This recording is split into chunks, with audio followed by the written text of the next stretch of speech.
সম্মানিত দর্শক শ্রোতা, আশা করি সকলে ভালোই আছেন। আজ আমরা আলোচনা করব ফুটবল বিশ্বকাপ কি, কেন, কিভাবে। ফুটবল বিশ্বকাপের ব্যাপারে ইসলামের দৃষ্টিভঙ্গি কি? সম্মানিত দর্শক শ্রোতা, ফুটবল বিশ্বকাপ হলো বিশ্বের সবচেয়ে বড় ফুটবল প্রতিযোগিতা, যা ফিফা আয়োজন করে থাকে। প্রতি 4 বছর পর পর বিশ্বের বিভিন্ন দেশ তাদের ন্যাশনাল টিমকে কোনো একটা রাষ্ট্রে পাঠায় এবং সেই রাষ্ট্রটি ফুটবল প্রতিযোগিতার আয়োজন করে। কোনো একটা টিম যারা ফাইনালে বিজয় লাভ করে তারা হচ্ছে বিশ্বকাপটা পায়। ফুটবল বিশ্বকাপ কবে শুরু হয়েছে? 1930 সালে উরুগুয়ে সর্বপ্রথম এই বিশ্বকাপের আয়োজন করে এবং সেই বছর ফাইনালে বিজয় হয়েছিল উরুগুয়ে।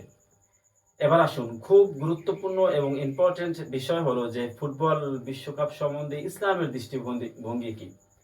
সম্মানিত দর্শক, সর্বপ্রথম মনে রাখতে হবে, ইসলাম খেলাধুলা, শরীরচর্চা, ব্যায়ামকে কখনো বাধা দেয় না। বরং ইসলাম বলে, মুহাম্মদ রাসূলুল্লাহ সাল্লাল্লাহু আলাইহি সাল্লাম বলেন যে দুর্বল মুমিনের তুলনায় একজন সবল মুমিন অতি উত্তম। তবে একটা কথা হলো যে ফুটবল বিশ্বকাপ অথবা খেলাধুলা এটা তখনই জায়েজ হবে যখন 4টা জিনিস থেকে দূরে থাকা যাবে। 1 নম্বরে ফরজ ইবাদত থেকে গাফেল থাকা যাবে না। 2 নম্বর হলো অনর্থক কথাবার্তা বলা যাবে না। 3 নম্বর হলো গালিগালাজ করা যাবে না এবং 4 নম্বর সময়ের অপচয় করা যাবে না। আফসোসের বিষয় হলেও সত্য, সম্মানিত দর্শক শ্রোতা, ফুটবল বিশ্বকাপ আসলে আমাদের দেশের মধ্যে, বিশেষ করে বাংলাদেশে, একটা উন্মাদনার সৃষ্টি হয়। মানুষ, আমাদের দেশের যুবক শ্রেণীর কিছু ভাই আছে, তারা প্রায় পাগল প্রায় হয়ে যায়।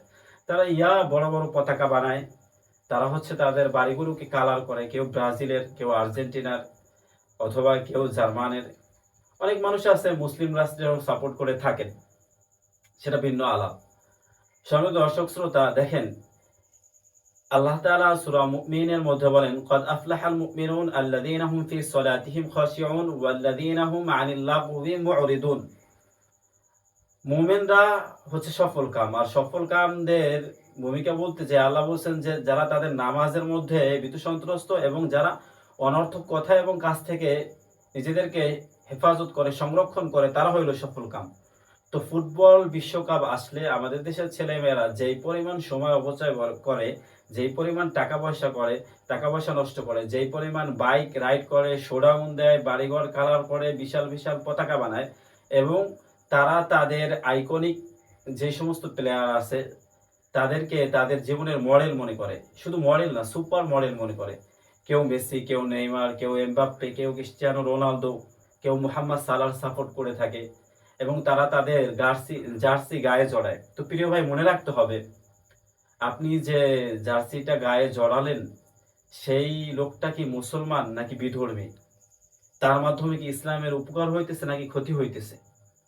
আর সব থেকে বড় আলাপের ব্যাপার হলো, বিষয় হলো যে কাতার বিশ্বকাপের মধ্যে মূল প্রতিপাদ্য ছিল মদকে হচ্ছে বিশ্বের বুকে অ্যাভেলেবেল করে দেওয়া এবং মুসলিম সমাজকে, মুসলিম তরুণদেরকে যুদ্ধ থেকে দূরে সরাই দেয়া, ইসলামী নীতি ও আদর্শ থেকে দূরে সরাই দেয়া, খেলাধুলা, রং তামাশা আর মধ্যে জড়াইয়া দেওয়া। তো সেটা তারা করতে সফল কাম হয়েছে। ঠিক অনুরূপভাবে আরেকটা বিশ্বকাপ আসতেছে, আর মাত্র সামনে 5 দিন পরে বিশ্বকাপ। তো তখন দেখবেন আমাদের দেশের যুব সমাজের উন্মাদনা কি লেভেলের। তারা 365 দিনের একদিনও ঠিক মতো ফজরের সালাতে উঠতে পারে না, কিন্তু রাত্র 1টা, 2টা, 3টা, 4টায় তাদের প্রিয় টিমের খেলা দেখার জন্য তারা দেখবেন প্রস্তুত থাকে এবং বিরিয়ানির আয়োজন করা হয়, বিশেষ বিশেষ রান্না বান্না করা হয়। খুব মজ মাস্তির মধ্যে তারা হচ্ছে তাদের সময়টাকে ব্যয় করে।